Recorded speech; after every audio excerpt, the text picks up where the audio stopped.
Ladies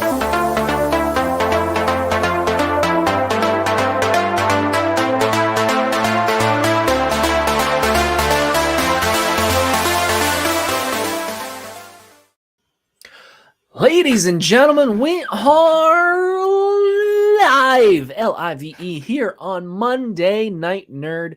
Hope you all are doing good. My name is Myers Corp Cosplay, and I'm so thankful on this Thanksgiving Day to have you all here. I'm so glad you could all come by, stick around for about an hour, and we're going to talk a lot about backyard wrestling. We're going to talk all the fun stories that I had with my friends, and gonna be a little cringeworthy, but it's gonna be fun because I have some funny memories about our time doing some backyard wrestling with 3 different promotions, 3 different people.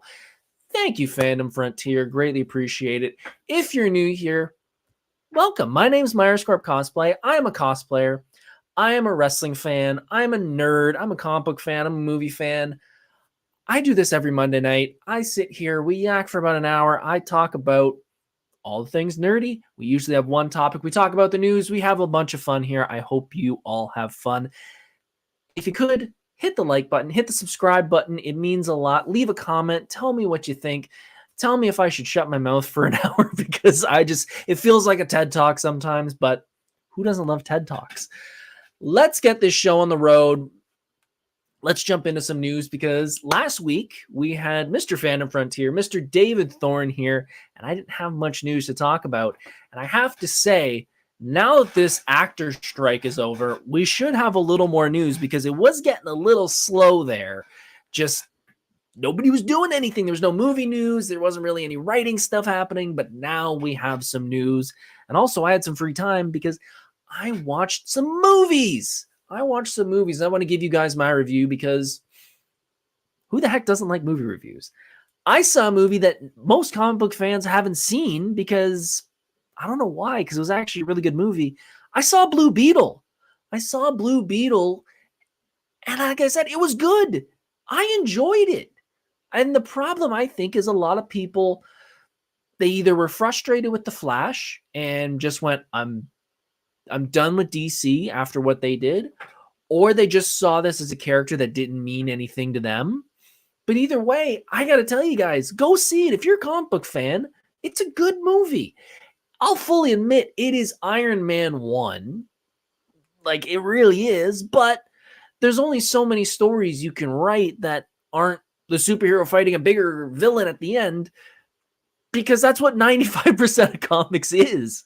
But it was still a good movie. You know, the cast was good. The special effects were good. The story was good. You know, I will tell you that Susan Sarandon is in the movie. I don't know if she's really shown in the trailer, but she is a main integral part of the story. And I was messaging my buddy Sean about this, and I kind of feel bad for anybody of her caliber. You know, back 10 years ago, if you were a big actor, you were clamoring and climbing and clawing to get on these comic book movies. But now I got a feeling a lot of them are a little apprehensive about doing it because they're just not getting the box office and the buzz that they used to. And I kind of felt bad for Susan Sarandon because she's a good actress, but you could kind of tell either the character was written that she just didn't give a crap, or you could tell the performance was a little bit lacking. And I felt bad for it, but on the other hand, I thought she was fine. And I thought the character that she was playing was okay. The villain's good. The cast is good. The Blue Beetle family is good. There's, you know, I don't want to spoil it, but there are some references to the original Blue Beetle for the people who grew up with that wasn't a part of the newer version from the New 52 era. So I highly recommend it. I'd give it an 8, 7.58. I thought it was good.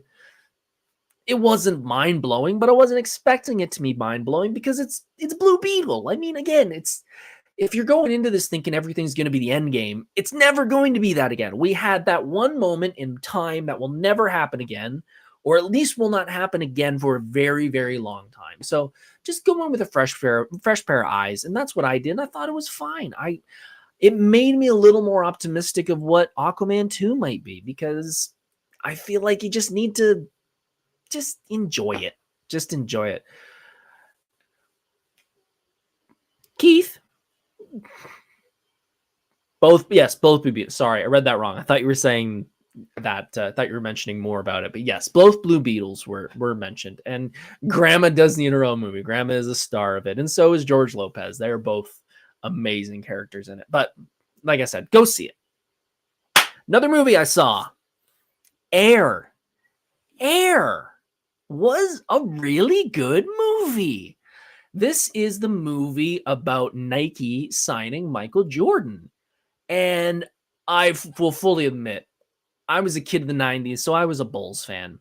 And I hold Michael Jordan as the basketball player. I know LeBron James is great. I know Kobe Bryant's great, but I'm sorry, Michael Jordan just is different in my opinion. And I'm that generation, and the newer generation likes LeBron and all them.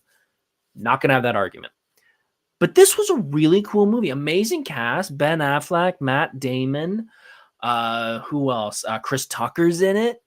Solid movie. Really, I mean, you kind of know the story. I mean, I think it's been published enough that Nike wasn't Nike back in the day, and they were the underdogs to sign Michael Jordan, but they did, and it was a good story. I like the setting because the setting's obviously the late 80s, early 90s. And I really enjoyed it. I think it was a compelling story, even though you knew the ending. You know, I'm usually not a big fan of movies like that. I always say it's the Titanic syndrome. Everybody went to see Titanic, and I'm like, hey guys, the boat sinks. Why are you all freaking out about this? But it was good. It was a very good movie. I really enjoyed, and I think Ben Affleck or Matt Damon did an interview while they were promoting this where they said, is Michael Jordan in the movie? And they said, yes, Michael Jordan is in the movie, but you don't see Michael Jordan, because they knew if you had someone playing Michael Jordan, or you did the CG de-aging thing, he would become the focus. And they didn't want that because the story was Nike and the designers of the shoe and Paul, whoever was owning Nike, right? I think his name is Ben Affleck's character. Those were the people you wanted to care about. Michael Jordan was kind of a secondary character. In fact, they talk to the parents. They talked to Michael's mom and dad, which was really cool. I like the way they showed the relationship that Michael Jordan's mother was sort of the ringleader of everything and sort of being the one, knowing that her son is still a kid and would make kid decisions. She was sort of pushing his career in the right direction. So I really enjoyed the way that they wrote that, where it wasn't them convincing Michael, it was more convincing the mom and dad about it. So overall, great movie. Glad I watched it. Great. It was I would say it's in 7, 8. Like I don't know if I'm very easily impressed, but I really enjoyed both Blue Beetle and Air. And I've got a bunch of other movies to watch because they are starting to stack up. What am I going to watch next? I know I want to watch Stray. That came up on my TV, so I definitely want to watch Stray. And I know, so here's something where I might have to give away my nerd card. I've not seen any of the Indiana Jones. I know. I'm sorry. I've seen clips of every one of them, but I've never watched all of them. And I started to watch Raiders of the Lost Ark, and I kind of had that little kid syndrome where I was like, this is really slow and really boring. So I kind of turned it off. I know. I'm sorry. I do want to watch the new Indiana Jones, though, because it looks really cool. I know it's not getting the best reviews, but I'll watch anything at this point. So I definitely want to watch the new Indiana Jones, and I definitely want to watch Stray. So look out for those reviews coming up soon. Next little bit of news. If you've been following me on my social media, I have been doing a daily drawing with Mr. Fandom Frontier and with our other friend Edith. We are doing Inktober, which I think Edith found this on one of the people she's following, and I think you've all probably seen its post with with 30 days, and each day has a word, and that word you have to do I think they wanted to do a tattoo style, but I've just been doing drawings because who cares? And I'm having a lot of fun doing it. One of Kelsey's friends gave me their iPad, And I've been doing all my drawings on the iPad. I haven't done drawings in years, and I'm actually really enjoying it, doing one drawing a night. And I've been having some lot of fun coming up with some really kooky concepts. Today's was a really fun one. If you're a System of a Down fan, go check out my stories. I really had fun drawing this one. But yeah, I'm going to be doing those for the next couple of days, weeks, I think. I think we're on day 8 right now. So I'm day 9. Duh, it's the 9th. I'm having a lot of fun doing it. So check out my stories every day. I'm going to be posting a new drawing, and I'm going to be sharing their drawings too, because they both do amazing drawings too. So definitely enjoying that. I'm going to do a little bit of, this isn't a rant, but I do want to talk about this. If anybody's seen the memes on TikTok and Instagram, or if you played the new Mortal Kombat game, you know that Johnny Cage seems to be the star of the show, which he seems to be the star of the show on every Mortal Kombat game, but specifically this one. There is a moment in the storyline, which again, I haven't played the game, but I just keep seeing this clip where Johnny Cage is, I think he's standing between Kenshi and Kung Lao, and Kenshi says, "Put her down." And Johnny Cage says, "You bitch." And then Kung Lao gets shocked by it. And Johnny Cage makes a reference to a movie where he says, "Little girl, big queen, Ripley." Everyone's loving that scene because we all understand it's a reference to Aliens. I have a problem with it. And it's a problem that I think I am of the minority of, and that is product placement / references like that where they can't mention it because of copyright. It bugs me when they do that, because we all know he would love to just say aliens, but he can't. And it's sort of, and this is where I say it's sort of like product placement, where I hate when I see a scene in a movie where it's a bar and there's a light in the background, a big neon light that says beer. Like, I'm coming here to get beer. It just pulls me out of the scene because I know that it's not real. Because if it was a real bar, you'd have a sign that says Molson or Coors or Labatt's or something like that. I hate when they want to push it into you like it's real, but we can't really say it. If you're watching this now, leave a comment. Tell me what you think about stuff like that, because it really takes me out of it, and it really bugs me when they try and squeeze it in there but not say it. What do you guys think? Is it just me? Because anytime anybody complains about product placement, like, "Oh, I see the Samsung logo everywhere." Because in the real world, you see the Samsung logo everywhere because people are carrying around Samsung phones and Apple phones. And I don't mind the product placement because in the real world, you see product placement everywhere. Like, I'm wearing a wrestling shirt because I'm on a wrestling show. And like, I've got Luigi back there because I'm a Nintendo fan. So I don't know. Is that just something about me? Like, am I becoming that old man yelling at clouds? But I don't know. It just bugs me. What do you guys think? Am I alone in this? Maybe I am. Let's do 2 little things here, and then we're going to jump into the main event. We're going to talk about some backyard wrestling. Folks, for a lot of cosplayers out there, it is that time of year where it is season's done. The cold weather's hit. It's time to hibernate. Put your cosplays away. Wait until the sun shines, and then the new year. But for me, we're not done yet. I've got 2 more cons left. I have got Frightmare in the Falls on October 28th at the end of the month. I will not be cosplaying there. I will be volunteering. I will just be volunteering on the Saturday. I will not be there on the Friday. I am busy on the Friday. And more specifically, I am not there on the Sunday. I am busy on that day as well because I will be in Mississauga at the Awesome Toy Show. First time at that show. I hear it's an amazing little convention, and it's for the wrestling fans out there. Hornswoggle is going to be there. Dylan is going to be there. I'm excited to see him. I actually am probably going to go up and say hi to him because I think he was really underrated in WWE. But overall, it looks like a great con. Looks like there's going to be a bunch of cool vendors there. A bunch of cool cosplayers are going there as well. I will be there rocking our big bony friend Ghost Rider, as always. And I can't wait to be there because it will be a great time. Like I said, it's from, I think, 12 to 5 on Sunday, and it will be a blast. I've had a few different people, including Keith in the chat, who says it is a fun event. And that's all I've heard, so I'm excited to be there.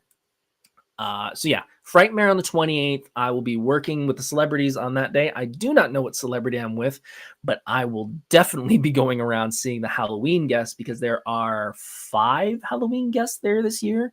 So might have to pull out the old green, or in our Canadian, it's multicolor, pulling out some money to pick up some autographs because I have got, and I should have pulled it out, I have got an 8x10 of the pumpkin / knife cover of Halloween. And back in, I think, 2011, 2012, John Carpenter came to Fan Expo and I got his autograph in dead center on that poster or that picture. And I want to get the rest of the cast around the outside. And if I get all of them if I go and get almost all of them at Frightmare, the only one that's still alive that I would be able to, that I would need, is Jamie Lee Curtis, which please bring her to Fan Expo. But yeah, it's Nick, I can never remember his name. Nick, who plays Michael Myers, is going to be there. The little sister's going to be there. The kid who played him as a little child is going to be there. Like, they're all going to be there. So I'm excited, but it's also going to cost about $220 to get all of their autographs. And I still have to buy Dragon Force tickets because I want to go see Dragon Force in November. So decisions for a horror fan. But anyways, I will be at, like I said, Frightmare on the 28th and Awesome Toy Show on the 29th. I can't wait to see. If you guys are coming out, come say hi. I'll be there. I'll be, like I said, I'll be in my volunteer shirt on the Saturday, and Sunday I will be in Ghost Rider. Let me take a quick drink. We're going to jump into sponsor, and then we're going to hit the main event. As you all know, if you're new here, hi. If you've been here before, you know that my sponsor is the same sponsor every week because she is the most important person in my life, and that is my beautiful wife. Why is my wife my sponsor? Well, because without her, I wouldn't be here. I wouldn't be doing this. I wouldn't have the cojones, the guts, whatever you want to call it, to be doing this live every Monday night here on Monday Night Nerd. She means the world to me. I would not, again, be doing this without her. If you know me back when I was, backyard wrestling to where I am now, I'm a completely different person. And that is because of my beautiful wife. Hun, I love you. Thank you very much for always sticking behind me and giving me the testicular fortitude to do this and everything else I do in my life. And if you're a sponsor that wants to pay me money, I can also add you as well. If you've been sticking around this long, I think you're a fan of the show. And if you are, please hit that like button. Please hit that subscribe button. I greatly appreciate it. It means the world to me because it tells everybody out there in YouTube verse that this is a good show and they should check it out, and tells the algorithm to send it to other wrestling fans and other people as well. So if you could, be greatly appreciated. It means the world to me. Let's talk about backyard wrestling. Let's talk about the cringe-worthy backyard wrestling. So if you were a wrestling fan growing up, whether it was in the 80s, whether it was in the 90s, whether now, I think we all play wrestled as kids. I think that's kind of obvious. Like, it was either Power Rangers or Ninja Turtles or wrestling or whatever it was. I did all three when I was a kid. But we all did it. So this whole "don't try this at home" that the WWE puts out is a fair warning. But as kids, it's what we do. I mean, it's kind of hard not to, especially as a guy, especially as a little boy growing up. Like, you just want to wrestle and goof around with your friends. I obviously did that kindergarten up until we hit about grade 6, 7. When we hit about that grade 6, 7 era, you kind of had kids dropping off that wrestling train a bit. This was getting into, I think we'd be about 2000s era, 2001, 2002. They had kind of lost the hype of it. I, however, was still a hardcore wrestling fan. So you couldn't really do that play wrestling anymore. Plus, you're trying to grow up and you're trying to meet girls and stuff. I didn't care about that because I was too big of a wrestling fan. When I was, Hi, Mom. Mom's in the chat. When I think actually funny, my mom's in the chat. When we went down to Buffalo, the one time we went to go shopping at the local Buffalo Mall. I cannot remember what store it was at, but we went to I want to say it was like a Bed Bath and Beyond. And we were walking through there and they had stuffed wrestling dolls. And this is not the wrestling buddies that everyone knows. Like they weren't like this size. They were big ones and they weren't stiff. They moved a bit more.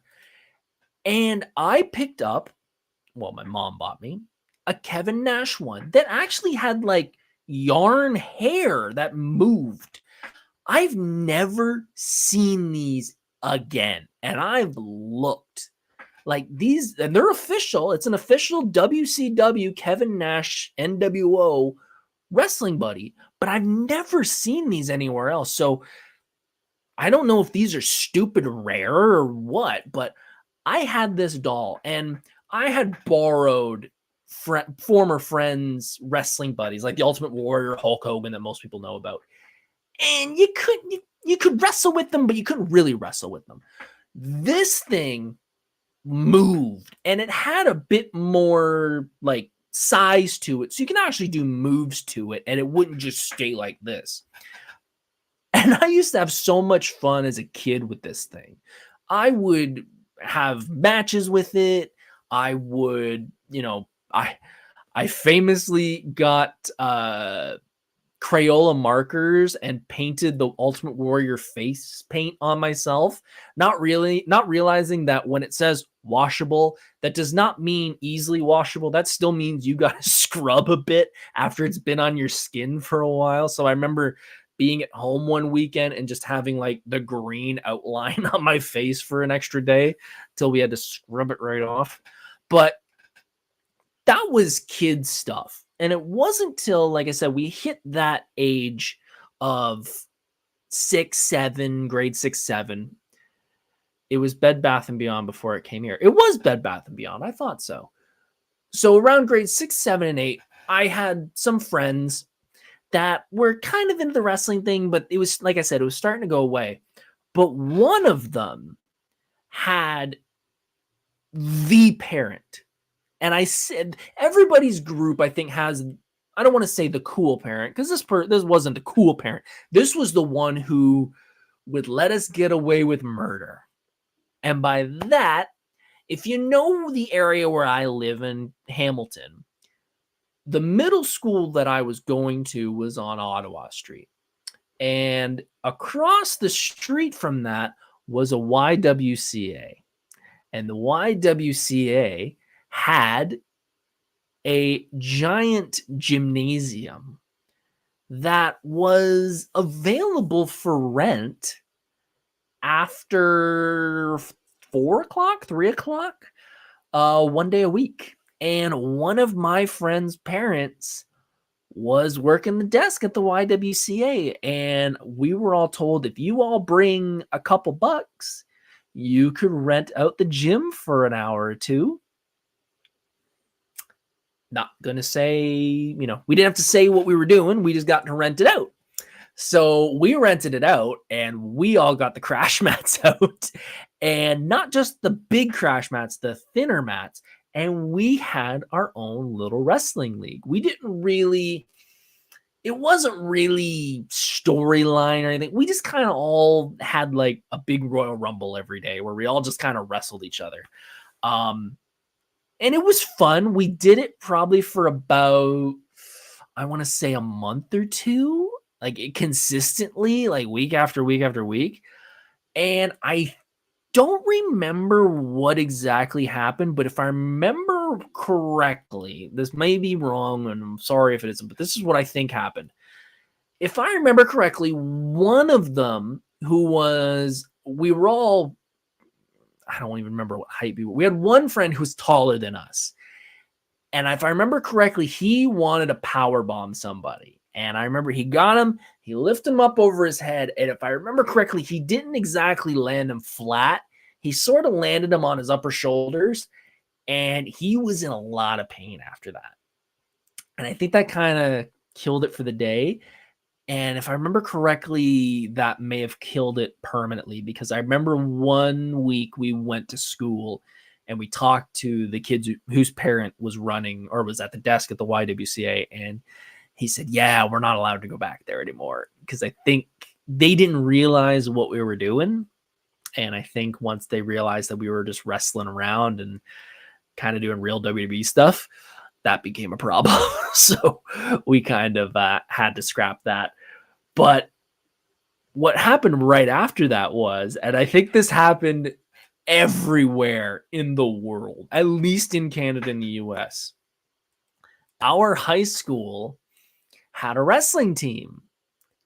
And as a wrestling fan, I was super excited because I get to be on the wrestling team. And I understood that the wrestling team was not WWE. I was smart enough to realize that.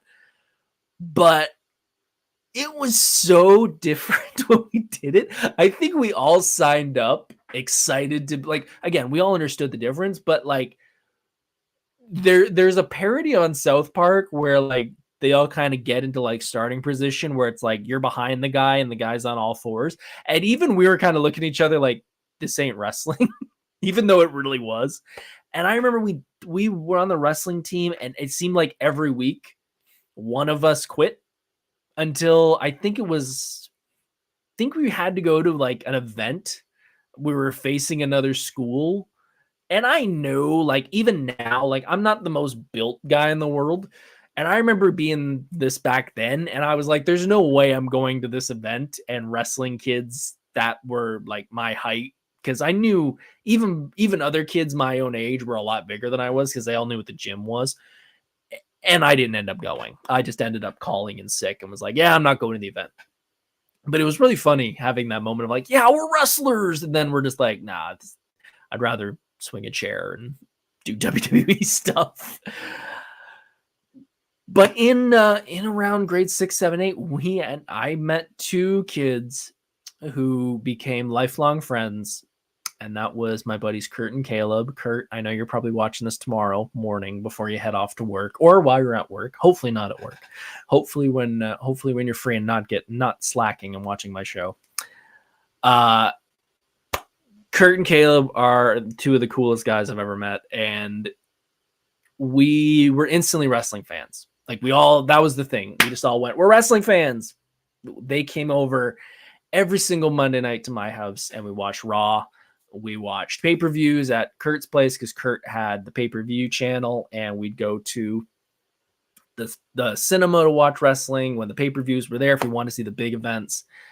And it was a blast. And it was with Kurt and Caleb that we created our first backyard wrestling event, our first backyard wrestling federation. And that was called the House Wrestling Federation. HWF was the name of our arena. And this is where the cringe part comes in. Now, when you think of backyard wrestling, you probably have seen the videos online since like the 2000s where kids are doing backflips off their house and they're crashing through tables and throwing themselves through everything.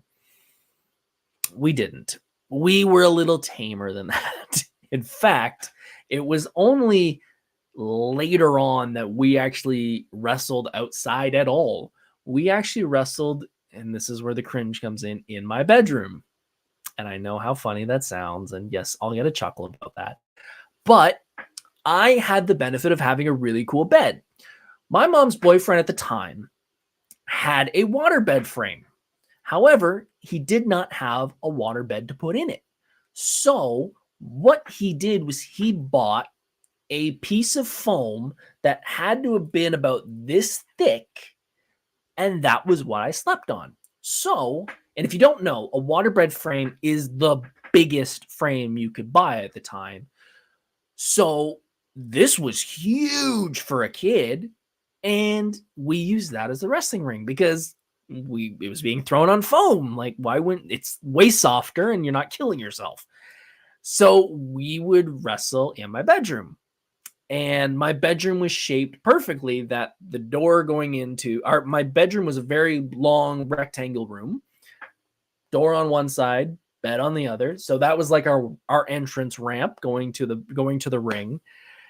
And it was, I gotta admit, it was corny and it's cringeworthy, but it was pretty inventive. We had a lot of fun creating different characters, different pay-per-views,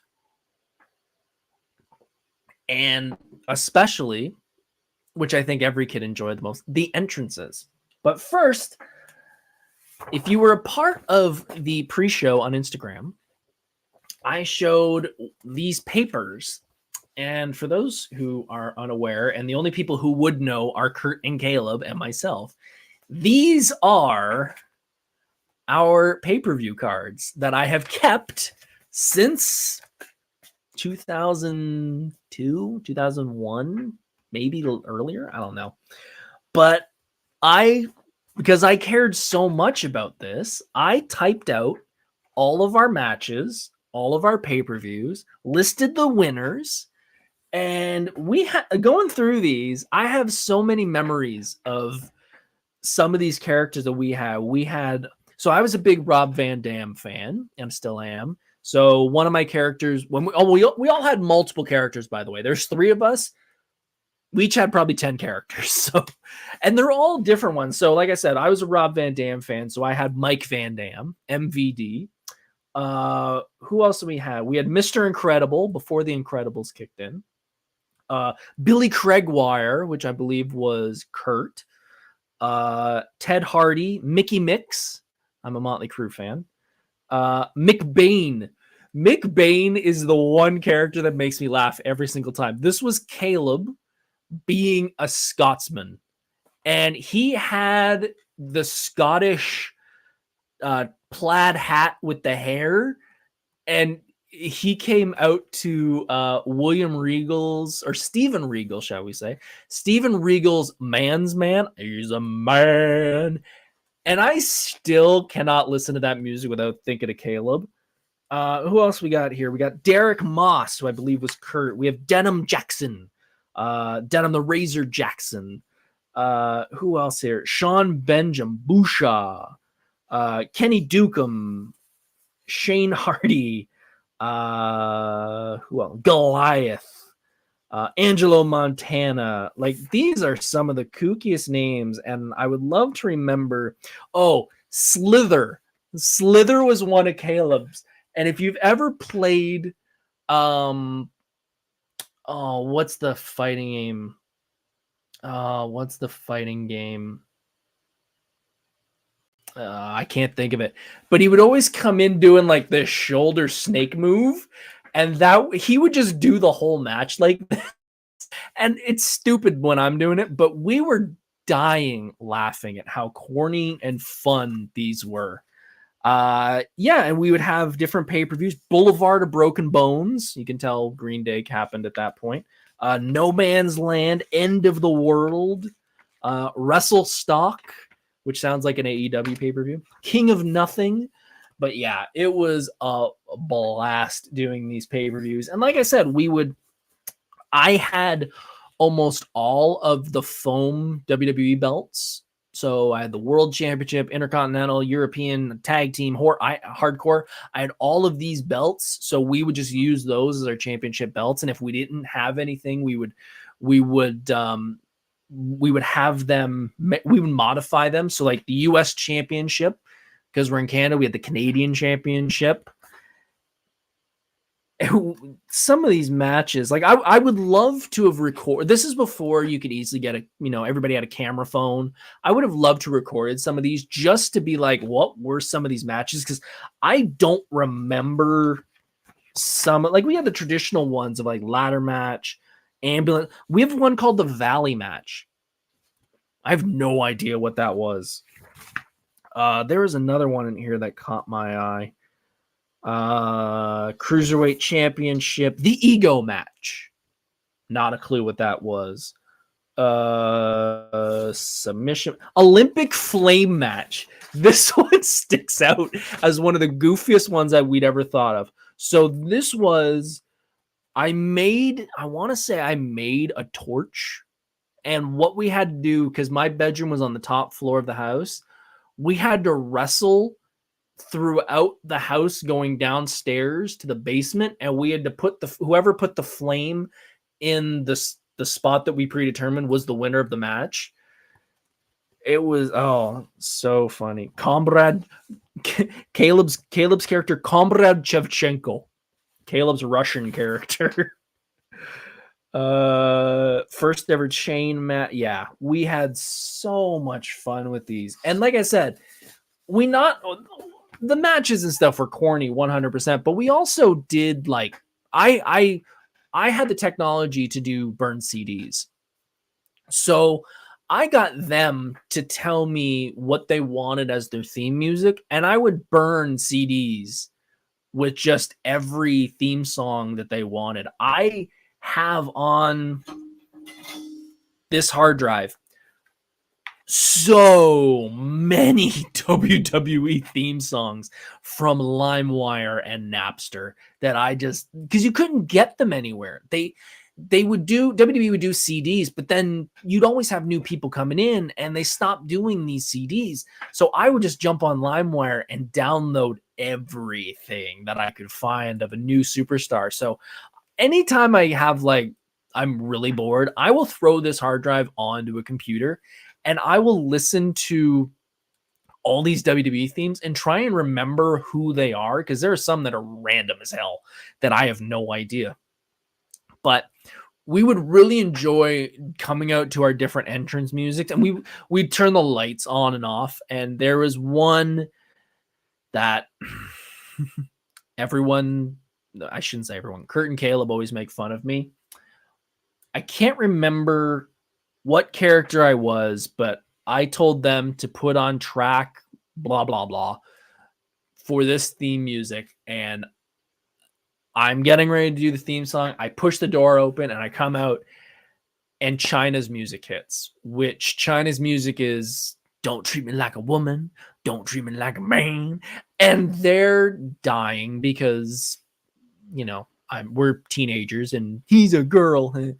But oh man, just thinking about some of these things that we did, and yes, I understand the bedroom part of it was corny as hell, but we didn't want to wrestle outside. I remember one match that we had to go through the house and go into the backyard, and I remember us all like fake fighting, fake punching each other all throughout the house. And then as soon as we hit the back door to go outside, the punches slowed down. So we were throwing them, and then we just, because we didn't want neighbors to watch us, and we didn't want people to be like, what are those weird kids doing at Mike's place? Even though they could probably hear our music blasting and us doing wrestling sounds from my bedroom. So whatever. It was just something we didn't think about. But yeah, I really enjoyed some of these characters. And I remember when anytime a new WWE game would come out, I would go through these and make a list and build every single one of them in whatever my mind would come up with in every video game. And I would spend hours building the entire HWF roster and never use them. I must have on an old PS2 memory card like the biggest file of just creator wrestlers, and I never used them. I never did anything with them. I just wanted to build them and make, their entrance themes and their finishing moves and all that. But yeah, it was an absolute blast. And as Mom mentioned in the chat, there were some casualties though. And some of those casualties were, we did crack the ceiling at one point at my mom's house because my bedroom was right above the living room, and I don't know what it was. It might have been a body slam, might have been something, but we came downstairs after doing one of our wrestling pay-per-views. And by the way, these were all done when Mom was at work or she was away, because it'd be embarrassing to do with my mom home, even though she kind of put two and two together about what was happening. But I remember, coming downstairs and looked up at the ceiling and was like, oh no, I'm in trouble. And I think she noticed immediately when she came home. It was kind of obvious. But yeah, it was so fun. And I messaged Kurt about this. Oh, I think I mentioned on the last show with Dave. And Kurt messaged me and he said, you started another federation without us. And I said, yeah, because you two SOBs went to college and we had, well, I shouldn't say college. They went with their own friends and they made friends outside of me because it was really just the three of us. And then when we hit high school, they went and got other friends in high school, and I went one way and they went another way. And nothing against them at all. But we stopped doing the wrestling. We stopped doing pay-per-views. We stopped doing stuff like that because we kind of got older. And when we got older, I met my friends, Tom and Gavin and Krista and Lindsay, the friends that we call the Six. And we started our own wrestling federation at my buddy Tom's house. And this was, I think he had been doing wrestling beforehand with his cousin Gavin and maybe someone else. But I showed up and I said, well, let's bring my company, the HWF, and I can't remember his was, but we combined them and called it HWA, the House Wrestling Alliance. And the upgrade that we had with the HWA was Tom's mom graciously bought a trampoline. So we decided that this would be our wrestling event, and we had it. Oh, we had so much fun on this thing. This was the moment where your jaw dropped, because I didn't have any friends' parents that were like, you guys want to wrestle? I'll buy you a trampoline. But Tom's mom bought a trampoline and we put it up in the backyard, and we were so excited to put this thing up. And we spent so many hot afternoons in the sun because there was no shade, beating each other up on this trampoline. There was someone else there too. I think his name was Andrew. Haven't talked to him in so long. But we had not as many pay-per-views and big events like that, but it was still a blast. It was still a blast being in the backyard, bouncing around. And we tried to do a couple events. Like I remember having friends and family of Tom's like sitting in the backyard watching us do pay-per-views, which was kind of fun having an audience there. And we had a moment that will stick in infamy with Gavin, if you're watching. I don't remember any of the details about what was going on, but I remember it was a ladder match. And Tom's backyard, it was his house. He had a backyard, and then behind his backyard was an industrial building. So it was a big 12, 13-foot concrete wall. So you didn't really have anything past that. But there was a tree that sort of leaned up against the building, and we hung a belt there, one of the foam belts. And we sat a ladder because we're going to do a ladder match. And I remember planning this match with Gavin. I remember planning, I'm going to do this, we're going to do this, and and you're going to win, and we're going to do. We put all this time and effort into planning it. And we do our big entrances coming off Tom's porch, and we're getting all into character. We get in the trampoline, and someone rings the bell, and we're kind of staring at each other, and we're going to do the big lockup. And Gavin winds up and kicks me square in the nuts as hard as he can.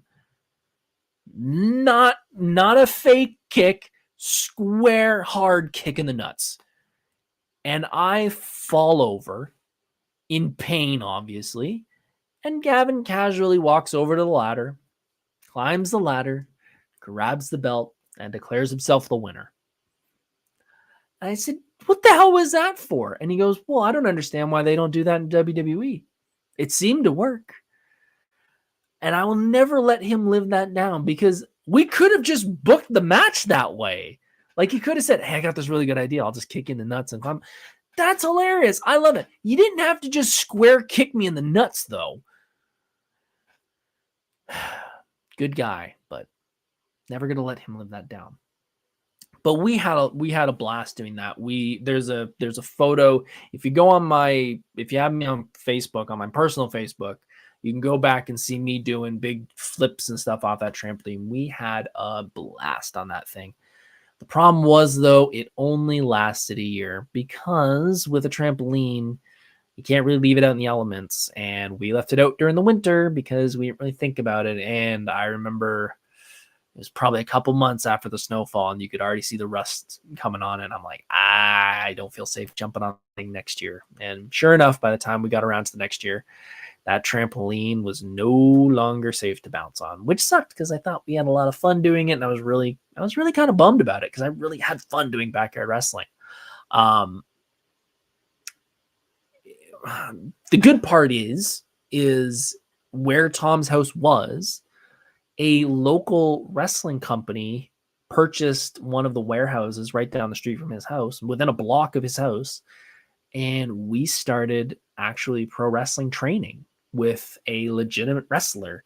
And it wasn't long after that we started doing full pro wrestling training, which you could check out on my channel. I think it's episode 7 or 8, where I talk about actually training. Would I change anything about backyard wrestling? No. I think what we did was a lot of fun.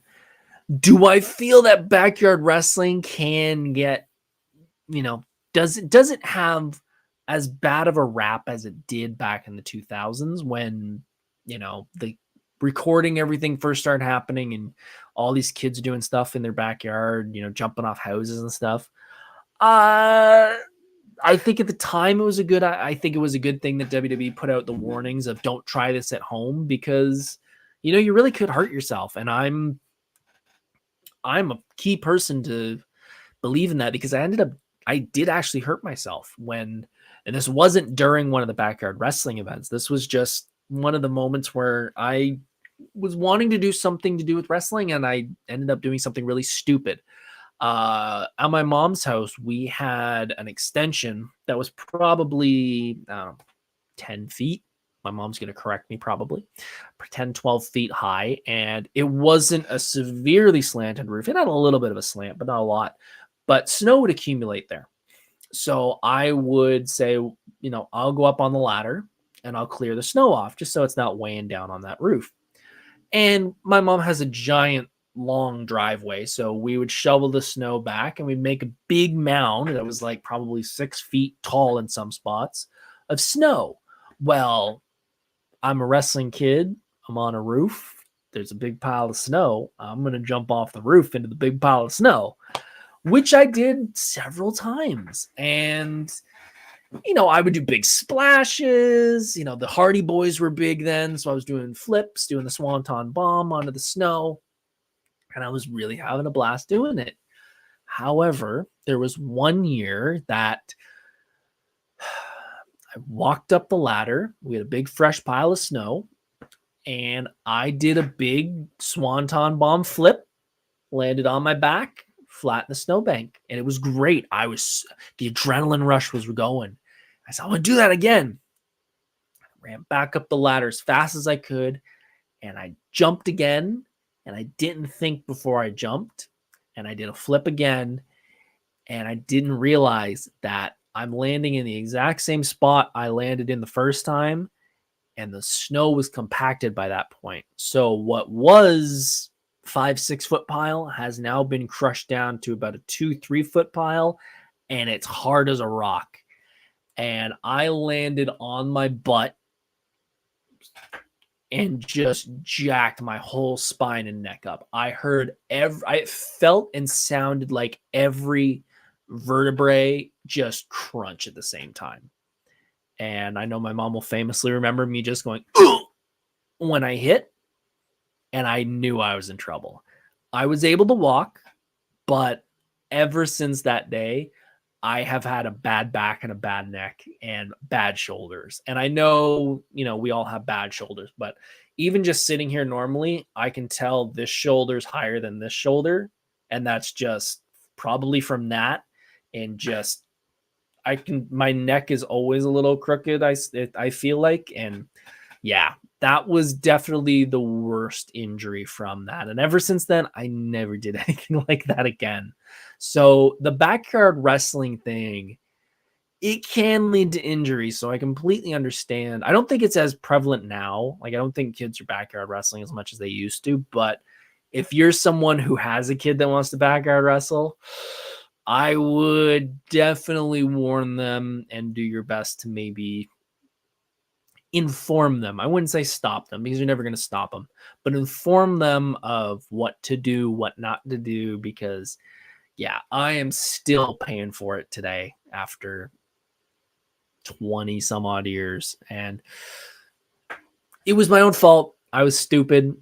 I got a really good photo a couple times that I did it, but definitely not something that I should have done. But we all make mistakes, and if that's the worst thing I could do, it's not the worst thing in the world. That is my time in backyard wrestling. I had, like I said, a lot of fun doing stupid stuff with my buddies. Like I said, going through these and looking at all these match cards and looking at some of these names where I clearly remember just screaming, coming down the aisle, Comrade Shevchenko, the Gremlin. Yeah, there was some pretty, like, where did we come up with some of these? Angus. I think we all ended up having a Scottish person at the end after McBain took off. Oh, yeah. But anyways, sorry. Just had a memory lane moment there. But yeah, had a blast doing backyard wrestling. I wish we were in the generation where we could have recorded it, because I would love to have footage of it. Like I said, I think there's on my Facebook, on my personal one, there's like one short video of Tom doing a move to me on the trampoline, and there's a jump of me doing a flip on the trampoline, but that's it. We never really got to record or even take photos back in the day. So it was just not the generation that you just have a camera ready to go at all times. So at least you didn't ask for a folding table. No, we didn't ask for a folding table. We did have cardboard boxes though, that we were, and I think that was the difference is Kurt, Caleb, even Tom, Gavin, and I, we were all smart enough to understand, like, oh, that stuff's gonna hurt to do.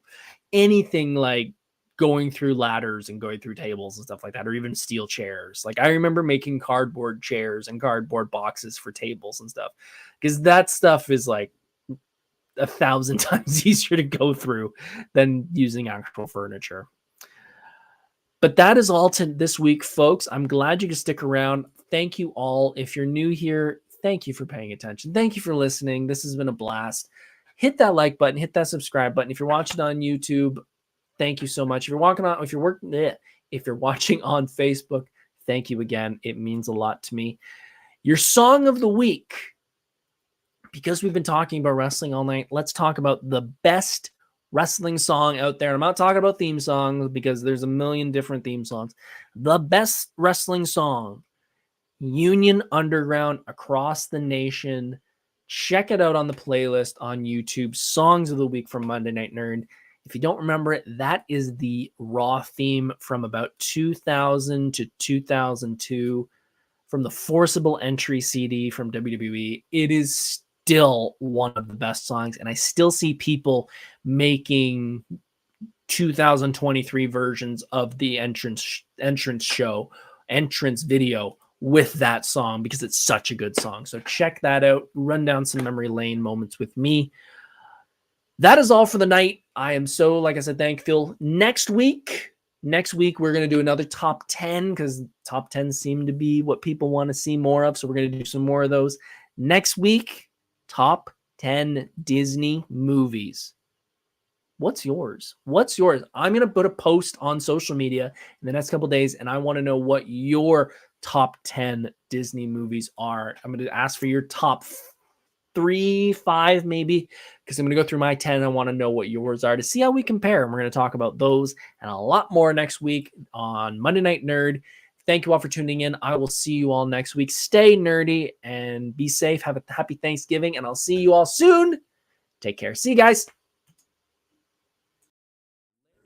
Hey, thanks for watching Monday Night Nerd. If you enjoyed this content, please hit the subscribe button, like this content, and follow on social media for even more nerdy fun. See you soon.